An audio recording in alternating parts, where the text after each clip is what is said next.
so much of what the Australian government does is in support of the United States, regardless of who's in the White House or what they're doing, why they're doing it, or what they're saying. That's been obvious in the Australian government's response to Trump's strikes against Iran, which were framed around, the need for Iran to return to the negotiating table and an apparent inability to just state the most basic of things, which is that strikes like that with no evidence of an imminent attack are, have no legitimacy, have no basis in international law. For the Australian government to apparently be unable to say that is of that most basic of things is really quite extraordinary.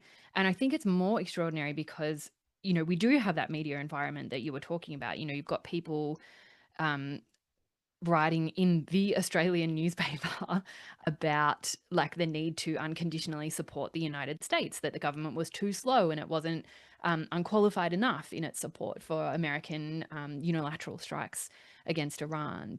But what's different about that now, I think, is that we know that the Murdoch press has very little influence on the actual direction of politics in Australia. If it did have influence, the Labor Party wouldn't, presumably wouldn't have won that stonking majority at the most recent federal election, which was, at least in part, I think, a rejection of the potential further Americanization of American politics. Like it wasn't, of course, it wasn't a referendum on Trump because we had our own domestic context, but it was at least in part a rejection of some Trumpian elements. Voters understood Dutton as attempting to import some of those ideas around the public service, around the culture wars, and they comprehensively rejected that.